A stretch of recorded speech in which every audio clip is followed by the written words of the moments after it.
오늘 이 시간에도 하나님의 크고 놀라우신 은총이 우리 가운데 함께 하심을 믿습니다. 나는 왜 살고 있습니까? 오늘 나는 왜 한국 땅에서 살고 있습니까? 나는 왜 예수 믿는 사람으로 오늘 이 자리에서 예배드리며 이렇게 살고 있습니까? 만약에 인생이 순탄하다면 이런 생각을 하시겠습니까?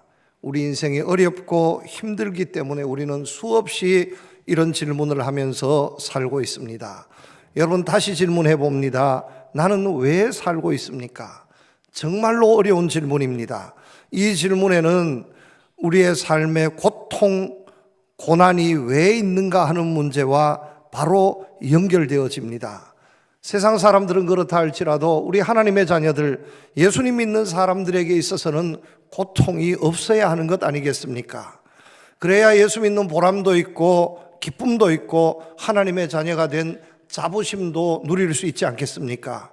그런데 현실은 그렇지 않습니다. 우리는 수없는 고통을 견뎌내어야 합니다. 하루도 고통 없이 살 수가 없는 것이 우리 인생입니다. 이 고난의 문제, 고통의 문제가 얼마나 심각한지 모릅니다. 육체적인 고통도 대단히 큰 문제입니다. 그러나 육체적인 고통은 병원을 찾아가고 통증을 치료하고 진료받으면 또 적당한 약을 복용하면 쉽게 약화시킬 수도 있습니다. 더 심각한 문제는 우리 마음의 문제, 영혼의 문제입니다. 우리의 마음의 아픔, 우리의 마음의 고통은 세상의 어떤 약으로도 치료할 수 없다는 사실에 있습니다. 그래서 육체적인 고통보다, 재산적인 고통보다 정신적인 고통, 이 정신적인 고통과 아픔이 우리의 삶을 훨씬 더 힘들게 하는 것이 사실입니다. 얼마 전에 포항 지진에 대한 국가 배상 판결이 나왔습니다. 지진을 한 번 맞은 사람에게는 200만 원, 지진을 2번 맞은 사람에게는 300만 원을 국가가 배상해야 합니다 하는 판결을 받았습니다. 모두 다 간단한 서류만 제출하면 200만 원, 300만 원을 받을 수 있습니다. 물론 지진 당시에 포항에 주민등록이 되어 있는 사람들의 하나입니다. 그런데 나는 그보다 더 큰 피해를 당했습니다. 나는 그것으로 나는 만족할 수 없습니다 하는 생각을 가지고 있다면 합당한 근거를 가지고 다시 국가를 상대로 해서 소송을 하면 200만 원, 300만 원이 아니라 그보다 더 많은 금액을 보상받을 수도 있습니다. 우리 이 지진 피해에 대한 보상으로 아마도 포항에 1조 원이 넘는 재정이 필요할 것으로 이렇게 추정하고 있습니다. 왜 이렇게 엄청난 재정을 국가가 들여서 보상해야 하는 겁니까? 그 지진 피해에 대한 한정이 되어 있습니다. 이것은 물질적인 피해가 아니라 재산적인 피해가 아니라 정신적인 피해입니다. 지진으로 인해서 우리가 놀랐고 우리가 얼마나 두려웠습니까? 그 정신적인 피해를 국가가 주었기 때문에 마땅히 그 피해는 200만 원, 300만 원 최소한 잡아도 그 정도는 되니까 국가가 배상 판결 배상하시오. 1조 원이 넘어도 배상하시오. 이렇게 판결이 난 겁니다. 여러분, 엄청난 겁니다. 이 정신적으로 고통받고 정신적으로 고난에 쌓여서 정말 견딜 수 없게 되어진 것, 이것은 엄청난 고난, 고통입니다. 육체적인 고난과 아픔은 세월이 흐르면 잊혀집니다. 시간이 지나면 회복되어집니다. 그러나 우리의 마음의 고통, 우리의 영혼의 고통은 세월이 흘러도 회복되지 않습니다. 시간이 지나도 회복되지 않습니다. 아무 소용없습니다. 발버둥 쳐도 해결되지 않습니다. 그래서 사람들이 더 고민하고 몸부림치게 되는 겁니다. 우리 사람에게 왜 이런 고통이 있습니까? 이 고통 없이 살 수 없습니까?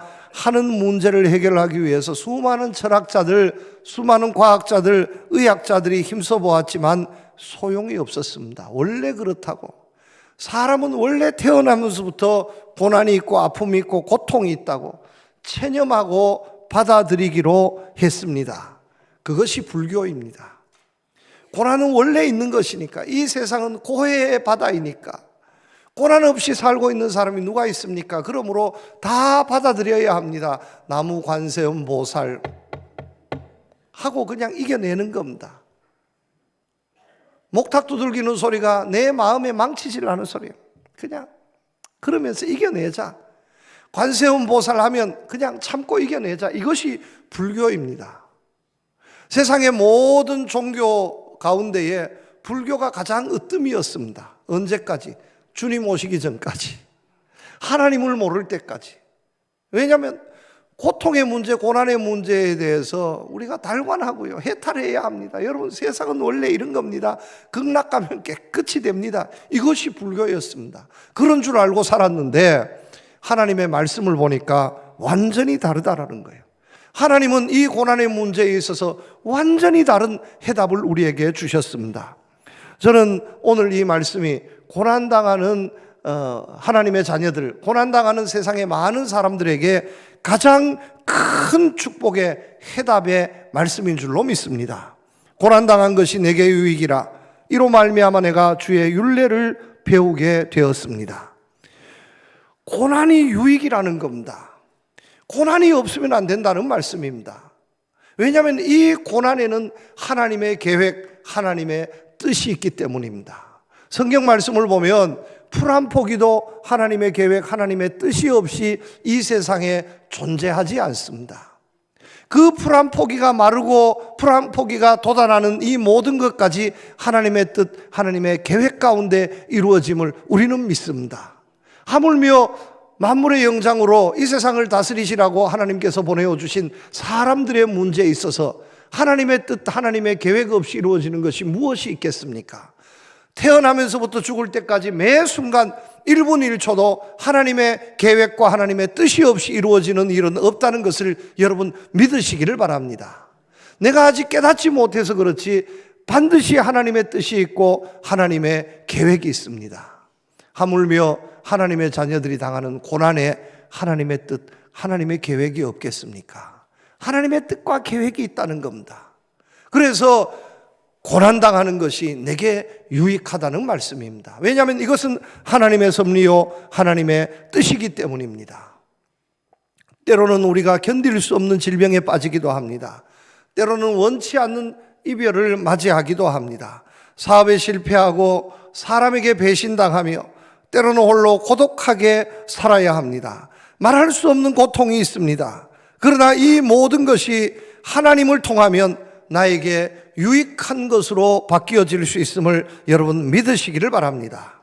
하나님은 범사에 매사에 우리를 유익하게 하실 수 있는 하나님이십니다. 우리의 고통도 유익으로 바뀌어 주실 수 있는 분이 우리 하나님이십니다. 이 하나님을 믿고 의지하면서 오늘 말씀을 보면 고난이 왜 유익한지, 왜 고난이 은혜인지 우리는 알게 되어집니다. 고난이 유익합니다. 여러분 믿으시기를 바랍니다. 고난이 내 삶을 망가뜨리고 내 삶을 실패케 하는 것이 아니라 고난이 내 삶의 유익이요 축복이요 은혜인 줄로 믿으시기를 바랍니다. 첫 번째 교훈입니다. 고난에는 은혜가 있습니다. 고난에는 특별히 하나님을 배울 수 있는, 하나님을 깨닫고 하나님을 알 수 있는 은혜가 고난에 있습니다. 그러므로 고난은 유익합니다. 여러분, 우리가 살고 있는 이 세상에서 알고 배워야 할 지식이 얼마나 많이 있는지 모릅니다. 세상에 전에는 그저 아침이 되면 깨고 하루 세 끼 밥 먹고 농사 짓고 저녁이 되면 잠자리에 들고 추우면 옷 입고 추우면 더우면 옷 벗고 또 이런 적당한 정말 기본적인 지식만 알면은 그리 특별한 지식이 없어도 세상을 살아가는데 부족함이 없었습니다. 그런데 요즘은 지식이 없으면 아무것도 할 수 없습니다. 여러분, 예전에는 KTX 기차표를 사려면 그냥 기차역에 가서 사면 됐는데 요즘은요, 그렇게 가가지고는 기차표를 얻어 걸릴 수가 없습니다. 왜냐하면 워낙 인터넷으로, 워낙 휴대폰으로 예약을 다 해버리기 때문에 차시간 맞춰서 그곳에 가면 기차표가 없습니다. 인터넷 배워야 합니다. 기차 타려면. 휴대전화 배워야 합니다. 그런데 요즘 세상이 복잡하다 보니까 저도 웬만큼 알고 있는데 이제는 또 AI라는 신기술이 나와서 이 AI도 배워야 합니다. 왜냐하면 AI를 모르면 사기당할 수 있습니다. 인터넷에 여러분들이 얼굴, 사진, 또 목소리 올리는 거 좋아하지 마시기를 바랍니다. 얼마나 발달되었는지 인터넷에서 우리의 얼굴을 캡처하고 우리의 목소리를 캡처해서 AI로 적당하게 얼버무리면 그냥 키보드 내용만 쳐놓으면요 동영상이 날아옵니다. 엄마 엄마 하는데 우리 딸이 우리 아들이 정말 내게 보내는 것 같이, 그래서 엄마 내가 정말 필요한데 돈 1,000만 원만 좀 보내줄 수 없어. 동영상이 날아오는데 우리 아들 모습 우리 아들 목소리하고 똑같은데 가짜요. AI예요. 사이버 인간입니다. 사기에 훌라당 넘어가 버립니다. 제가 알고 있는 어떤 분은 시골에서 살고 있는데 은행 볼일을 보지 못합니다. 은행을 한 번도 가보지 못해서 돈을 예금하고 찾아오고 하는 것을 그 마을의 이장한테 다 맡겼습니다. 이장한테 다 맡겼어요. 10년이 넘게 그냥 돈 좀 얼마 찾아줘. 그럼 이장님 가서 찾아오고, 또 이거 은행에 예탁해주고 은행 예탁했습니다 하고 통장 보여주고 이랬는데 어느 날 그 이장이 사고를 당해서 세상을 떠나고 말았는데 세상에 보니까 이장이 은행이었습니다. 통장도 없고 예금 잔액도 없고 그냥 다 받아서 인마이 포켓하고 그냥 이 할머니 아주머니 해달라는 대로 다 해준 거예요. 여러분 절대로 그러면 안 됩니다. 알아야 됩니다. 배워야 합니다. 여기에 연세 많으신 분들이 있는데 우리 특별히 남자분들 이제 오늘부터 밥하는 것도 배우고 빨래하는 것도 배우고 반찬 만드는 것도 배우시기를 바랍니다. 나물은 어떻게 무치는지, 된장은 어떻게 끓이는지, 아내가 이렇게 요리할 때 뒤에서 이렇게 지켜보시고 아 이렇게 하면 되는 거야, 어떻게 하면 되지 물어보시고요. 너무 매우면 어떻게 하는지, 짜지 않으려면 어떻게 하는지 배우세요. 좀 더 배우려면 간장, 고추장, 된장 담는 것도 좀 배우시기를 바랍니다. 김치 하는 것도 좀 배우시기를 바랍니다. 왜냐하면 필요할 때가 있습니다. 나중에 잘못되면 김치 하나 못 얻어 먹을 수 있습니다. 잘못하다 보면 평생 햇반 사서 먹어야 될 수도 있습니다. 여러분 배워야 됩니다. 그리고요 아내가 해주는 음식 얻어 먹어도 내가 밥할 줄 알고 김치 할 줄 알고 된장 끓일 줄 알고 얻어 먹는 것과 모르고 얻어 먹는 것과는 차이가 다릅니다. 내가 알고 얻어 먹으면 아내가 기분 나쁘게 무슨 말 하더라도 치워 내가 오늘부터 해 먹지 뭐 이렇게 할 수 있지만 모르면 그냥 꼬닥 없이 다 당해야 됩니다. 그래 배워야 됩니다. 필요합니다. 배워놓으면 다 필요합니다. 세상에 이렇게 많은 지식이 필요한데 정말로 우리가 알아야 할, 배워야 할 지식이 있다면 그것이 무엇일까? 여러분, 하나님을 아는 것입니다. 하나님의 은혜를 알고 하나님의 능력을 아는 것입니다. 왜냐하면 우리 인생의 시작이 하나님께로부터 시작되었기 때문입니다. 하나님이 있어야 내가 있습니다. 내가 있어서 하나님이 계신 것이 아니라 하나님께서 계셔서 내가 있는 것입니다. 오늘도 마찬가지입니다. 이 세상의 모든 질서는 하나님의 뜻 가운데 이루어진다는 것을 믿으시기를 바랍니다. 그러므로 하나님을 알아야 합니다. 하나님을 알면, 하나님의 은혜를 알면 적당하게 세상의 지식 몰라도 이 세상을 살아가는데 전혀 불편함이 없을 수 있지만 세상의 모든 지식을 다 알고도 하나님을 모르면, 하나님의 은혜를 모르면, 하나님의 능력을 모르면 세상의 모든 것을 다 가졌어도 마지막에는 답답해지고 실패할 수밖에 없습니다. 하나님을 알고 하나님을 배워야 하는 겁니다. 왜냐하면 나를 만드신 분이 하나님이시기 때문입니다. 그런데 여러분, 우리가 언제 하나님을 가장 분명하고 확실하게 알 수 있냐면 고난의 때입니다. 내 인생이 고난이 없을 때는 하나님에 대한 생각조차 하지 않습니다. 하나님을 배우고 싶은 마음이 전혀 없습니다. 하나님의 말씀 몰라도 전혀 문제 없다고 이렇게 생각합니다. 그러나 고난이 닥치면, 내가 감당할 수 없는 시련과 고난이 닥치게 되면 그 누구든지 마찬가지입니다. 하나님을 찾게 되어집니다. 목타 두들겨서 해결할 수 없는 문제가 생기면 중들도요 목탁을 내려놓고 하나님의 말씀을 읽어야 합니다. 왜냐하면 하나님을 모르고서는 인생의 고난의 문제가 해결되어질 수 없기 때문입니다.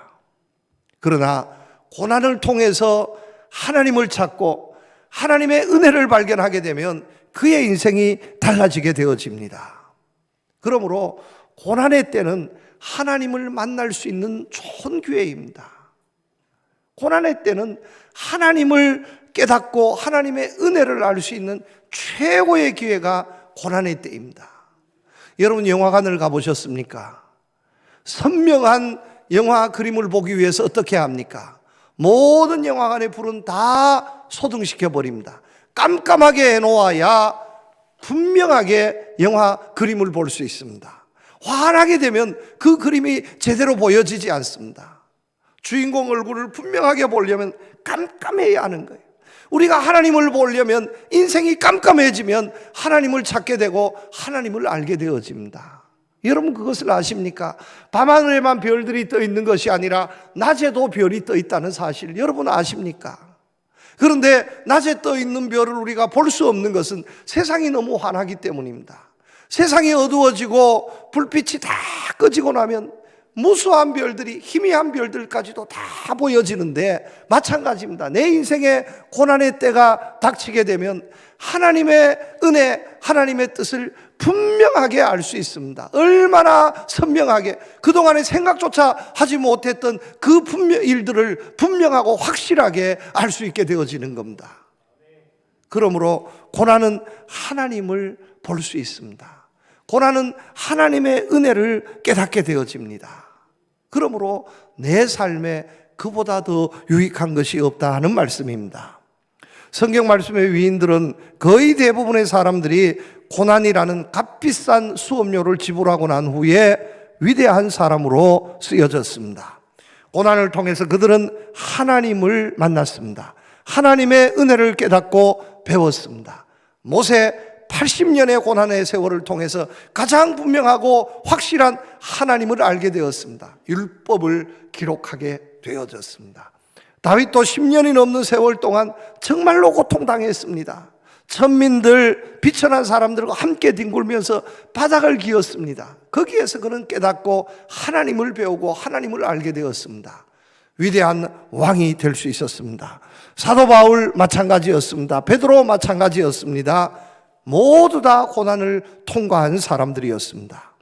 여러분, 우리는 어떤 삶의 고난이 오더라도 한 가지만 기억하시기를 바랍니다. 고난은 내게 유익하다. 고난은 내게 유익하다. 하나님께서 나를 도와주시려고 이런 고난을 주셨구나 하는 사실을 믿으시기를 축복합니다. 65절 말씀해 보면 여호와여 주의 말씀대로 주의 종을 선대하였나이다. 이 선대했다는 겁니다. 하나님이 나를 얼마나 선대했는지, 하나님께서 나를 얼마나 귀하게 선대했는지 고난을 겪음해 보면 깨닫게 되어집니다.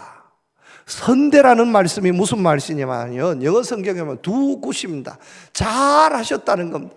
내게 좋은 일을 많이 베풀어 주셨다는 말씀입니다. 순탄하고 형통할 때는 하나님께서 나를 이렇게 잘 살게 해주셨구나 하는 것을 내가 알지 못했는데 고난의 때가 되어보니까 하나님께서 날 이렇게 지금까지 잘 살게 해주셨구나, 선대해 주셨구나 하는 사실을 깨닫게 되어졌습니다. 여러분, 하나님께서는 오늘도 날 선대하시고 내게 좋은 일을 베풀어 주시는 하나님이심을 믿으시기를 축복합니다. 하나님보다 내게 더 좋은 일을 행하게 해주실 분은 없다는 사실을 여러분 믿으시기를 바랍니다. 어떤 고난이 있어도 내게 반드시 좋은 일, 기쁜 일을 이루어 주실 거야 여러분 믿으시기를 축복합니다. 이 하나님의 은혜를 배워야 합니다. 남미의 유명한 목사님 오스왈드 샌더스 목사님이 있습니다. 이 목사님께서는 고난의 경험에 대해서 이렇게 증언했습니다. 그의 아내 사모님이 중병으로 신음하게 되었습니다. 정말로 견딜 수 없는 고통에 빠지게 되었는데 일생 동안 목회사역에 동반자가 되어준 사모님을 돌보기 위해서 목사님께서는 잠시도 사모님의 곁을 떠나지 아니하고 지극정성으로 간호를 했답니다. 그런데 이 사모님께서 어느 날 정색을 하면서 여보 제발 내 곁에서 이렇게 간호하지 말고 나를 좀 떠나서 저 방에 좀 가줄 수 없겠어? 이렇게 이야기하더라는 거예요. 목사님이 얼마나 섭섭한지, 아니 내가 얼마나 정성을 다하는데 어떻게 당신이 이렇게 말할 수 있냐고 섭섭한 마음이 들어서 멍하게 쳐다보는데 사모님이 다시 말씀하시더라는 거예요. 여보, 너무 섭섭하게 생각하지 마. 당신이 이렇게 정성을 다해서 간호하는 것은 정말로 감사한 일이지만 나는 이 시간에 당신과 함께하는 것보다 하나님과 함께하기를 원해. 이 고통을 통해서 나는 주님을 배우기를 원해. 그러니 잠시만 좀 내 곁을 떠나주었으면 좋겠어. 목사님은 크게 깨달았습니다. 아, 고난을 통해서 우리가 하나님을 배워야 하는구나. 그리고 이 사모님 목사님은 그 고난을 이겨내고 하나님의 큰 뜻을 배울 수 있게 되어졌습니다. 여러분, 고난은 하나님을 만날 수 있는 기회입니다. 하나님의 은혜와 능력을 배울 수 있는 기회입니다. 그러므로 고난보다 더 유익한 것은 없습니다. 하나님을 배우셔서 하나님의 은혜를 깨달으셔서 고난을 유익으로 바꿀 수 있는 여러분들의 삶이 되시기를 주님의 이름으로 축복합니다. 두 번째, 고난이 내게 유익한 것은 고난은 우리를 성숙하게 합니다. 인격적으로 성숙하게 합니다. 신앙적으로 성숙하게 하는 것이 고난입니다. 모든 것이 풍족하면 사람들은 교만에 빠질 수밖에 없습니다. 인격적으로 문제가 생길 수밖에 없습니다. 그런데 그런 인격을 고난을 통해서 연단하십니다. 고난을 통해서 마음을 연단하시어서 성숙시켜 줍니다. 교만한 사람을 끌어내려서 겸손하게 바꾸어 주는 것이 고난입니다. 69절에 보면 교만한 자들이 거짓을 지어 나를 치려하여 싸우나 나는 전심으로 주의 법도를 지키리이다. 시인은 이 세상에 많은 교만한 사람들 때문에 정말로 시험 고통을 당했습니다. 넘어질 수밖에 없는 시련과 고난을 맞이하게 되었습니다. 그런데 그 고난을 통해서 이 시편의 기자는 겸손을 배우게 되었습니다. 인격적으로 성숙해졌습니다. 고난을 통해서 낮아지게 되었습니다.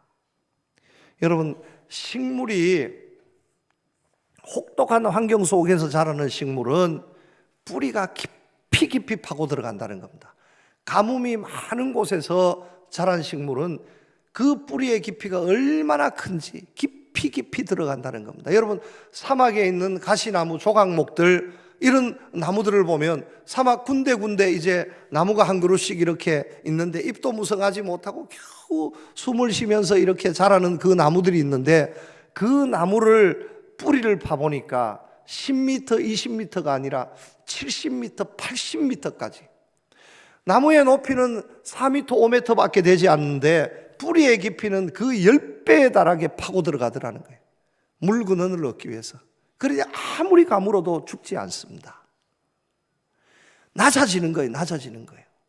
그런데 풍족한 지역에서 자란 나무들은 뿌리에 깊이를 내리지 않고 옆으로만 퍼집니다. 왜냐하면 그렇게 깊이 내려가지 않아도 쉽게 물을 얻을 수 있고 영양분을 얻을 수 있으니까 옆으로만 뻗어나가는데 문제가 생기는 것은 바람이 불면, 폭풍이 불면 옆으로 뻗어난 나무들은 그 뿌리가 아무 소용이 없습니다. 그냥 쉽게 흔들리고 넘어져 버립니다. 그런데 자기의 몸집보다 10배 그 이상의 뿌리를 내린 나무는 폭풍과 불어도 절대로 넘어지지 않습니다. 우리 인생이 마찬가지라는 겁니다. 고난의 때에 하나님을 배우게 되고 내 인격적으로 내 마음에, 내 인생의 뿌리를 깊이 내려가는 거예요. 내 마음이 얼마나 깊어지는지, 내 마음이 얼마나 낮아지고 얼마나 깊어지는지, 교만했던, 높아졌던 모든 것을 다 끌어내리고 낮아지고 더 낮아져서 그보다 더 큰 시련이 있어도 견뎌낼 수 있는 인품, 성격의 인품의 사람으로 바뀌어진다는 겁니다. 성경 말씀은 우리가 가져야 할 인격, 우리가 가져야 할 성품의 최고봉으로 겸손을 들고 있습니다. 주님께서 겸손한 사람이었기에 우리도 겸손해야 한다고 말씀하고 있습니다. 나는 마음이 온유하다고 주님께서 말씀하셨습니다.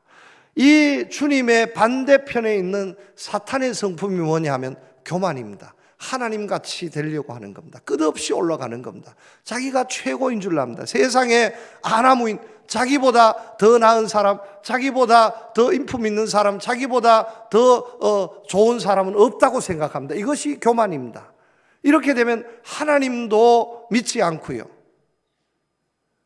이것은 결국은 성경 말씀에 보면 교만은 패망의 앞잡이라고, 세상에 망할 사람 중에 가장 먼저 망할 사람이 누구냐? 교만한 사람이라고 가르치고 있습니다. 주님의 마음은 그렇지 않습니다. 겸손합니다. 남을 나보다 낫게 여깁니다. 세상의 모든 사람을 포용합니다. 그러니 결단코 흔들림이 없습니다. 오늘 본문의 말씀을 보아도 우리가 결단코 교만하지 말아야 할 것을 70절 말씀에 보면 그들의 마음은 살쪄서 기름덩이 같으나 나는 주의 법을 즐거워하나이다. 교만한 사람은 그의 마음이 기름덩이와 같다는 겁니다. 교만한 사람은 그의 마음이 비갯덩어리와 같다고 표현하고 있습니다. 겉으로는 기름이 번지르르 하지만 조금도 도움이 되지 않습니다. 여러분, 비갯덩어리가 내 몸속에 많으면 건강에 적신호가 켜집니다. 비계를 없애기 위해서 얼마나 운동합니까? 운동하다가도 되지 않으니까 약도 먹고, 약을 먹어도 되지 않으니까 지방 흡입술, 지방 절제술도 합니다. 그렇게 해서라도 기름덩어리를 제거해야 건강할 수 있다고 생각합니다. 그런데 내 영혼의 기름덩어리가 무엇입니까? 교만입니다. 교만하면 하나님의 은혜도 없고 믿음도 없고 아무것도 없습니다. 이것을 가라앉혀야 하는데 그것이 무엇이냐? 고난입니다. 고난을 통해서 우리는 살기 위해서 낮아질 수밖에 없습니다. 내 마음을 낮출 수밖에 없습니다. 겸손을 배울 수 있게 되어집니다. 인격적으로 성숙해집니다. 전에는 아무와도 관계하지 않았던 사람이 고난을 통해서 인품이 바뀌어집니다. 한번 어려움을 닦아보니까 세상에 나보다 더 못하고 낮아지고 어려운 사람들, 그들이 얼마나 고통당하고 있는지 알게 되어집니다. 그들과 함께하고 대화하게 되고 삶을 나누게 되어지고 달라지는 거예요. 고난을 통해서 우리는 성숙해집니다. 고난을 통해서 우리는 정말로 귀한 인품의 사람으로 바뀌어지게 되어집니다. 그러므로 고난을 통해서 여러분, 고난을 통해서 겸손을 배울 수 있는 여러분들 되시기를 축복합니다. 주님의 마음을 본받아서 더욱 성숙해지고 정말로 아름다운 그런 품이 있고 고상한 인품의 사람, 정말로 누구와도 어울릴 수 있고 주님처럼 세상에 대접받고 존경받는 성숙한, 인격적으로 성숙한 여러분들로 거듭날 수 있기를 우리 주님의 이름으로 축복합니다. 어느 신앙인이 이렇게 고백했습니다. 내가 성공할 때는 세상을 보았는데 내가 병상에 누워있을 때는 눈을 들어 하늘을 보고 하나님을 보았습니다. 성숙해진 거예요. 믿음이 달라진 겁니다. 고난을 통해서 이런 인격적인 성숙의 유익을 누리는 여러분들 다 되시기를 주님의 이름으로 축복합니다. 마지막으로 고난은 우리의 삶을 위대하게 만들어줍니다. 고난을 통해서 여러분, 고난을 견디고 나면 하나님의 위대한 역사가 반드시 있게 될 줄로 믿으시기를 축복합니다. 고난은 아픔이지만 고난 뒤에 하나님의 더 큰 능력이 내 삶 가운데 있다는 것을 여러분 믿으시기를 바랍니다. 고난 뒤에 말할 수 없는 은혜와 축복의 역사가 있다는 것을 여러분 믿으시기를 축복합니다. 고난을 통하여 주님의 말씀이 내게 이루어졌습니다. 하나님의 뜻이 고난을 통해서 이루어졌습니다. 나 혼자만 있을 때는 조금밖에 되지 않았는데 고난을 통해서 하나님의 은혜를 깨닫고 하나님과 함께 했습니다. 인격적으로 성숙해서 이제 하나님의 은혜와 축복을 받을 수 있는 그릇이 만들어졌습니다. 그때부터 하나님께서 물 붓듯이 은혜의 축복의 역사를 우리의 삶 가운데 반드시 이루신다는 것을 여러분 믿으시기를 바랍니다. 고난 없이 위대한 사람이 없습니다. 고난을 통해서 정말 훌륭한 음악 작품이 만들어졌고요, 고난을 통해서 아름다운 시가 만들어집니다. 고난을 통해서 위대한 문학 작품이 만들어지고요, 고난을 통해서 성경에도 보면 위대한 주의 종들이 세워지는 겁니다. 여러분, 악성이라고 불려지는 베토벤, 기머거리가 된 상황에서, 들을 수 없는 상황에서 운명을, 인류 최고의 역작이라는 교향곡 운명을 그런 듣지 못함 가운데에서 작곡했습니다. 신기한 것 아니에요.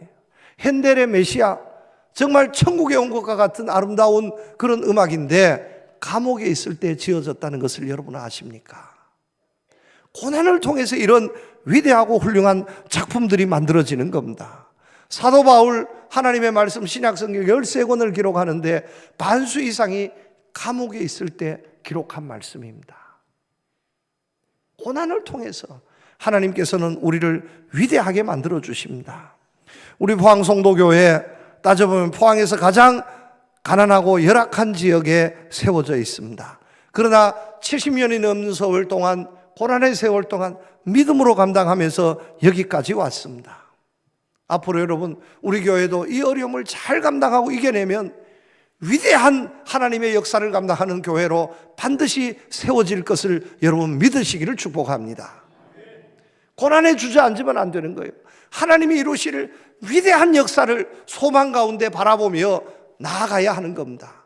우리의 가정, 우리의 삶 마찬가지입니다. 여러분, 이 자리에 지금 어렵고 힘겨운 형편에 처한 우리 성도님들이 있습니까? 무엇 때문에 어렵습니까? 건강 때문에 어렵습니까? 물질 때문에 어렵습니까? 가정 때문에, 아니면 자녀들 때문에, 무엇 때문에 어렵습니까? 여러분, 믿음 가운데에서 하나님을 바라보며 잘 감당해 나가시기를 바랍니다. 때가 되면 하나님의 위대한 역사가 이루어집니다. 하나님의 놀라운 역사가 이루어집니다. 말할 수 없는 기쁨이 있고 말할 수 없는 축복이 기다리고 있다는 것을 여러분 믿으시기를 바랍니다. 말씀을 맺습니다. 고난은 무익한 것이 아니라, 고난은 손해가 아니라 고난은 유익한 것입니다. 고난이 있어야 합니다. 고난을 통해서 우리는 하나님의 은혜의 사람, 하나님의 축복의 사람이 될 수 있습니다. 여러분 믿으시고요, 내게 닥친 고난을 불평하지 마시고 믿음으로 잘 감당하셔서 더 큰 은혜와 축복의 사람들로 쓰임받고 세워질 수 있기를 우리 주님의 이름으로 축복합니다. 하나님 아버지, 고난은 내게 불리하고 무익한 것인 줄 알았는데 하나님을 통해서 고난이 내 삶에 없어서는 안 될 가장 유익한 것임을 깨닫게 해주셔서 감사합니다. 오늘 내게 닥친 이 고난도 유익한 것임을 믿고 받아들이면서 하나님을 배우고 인격적으로 성숙해서 하나님 앞에 위대하게 크게 쓰임받고 세워지는 우리 교회와 우리 성도들 모두 되게 하여 주시옵소서. 예수님 이름으로 기도드립니다. 아멘.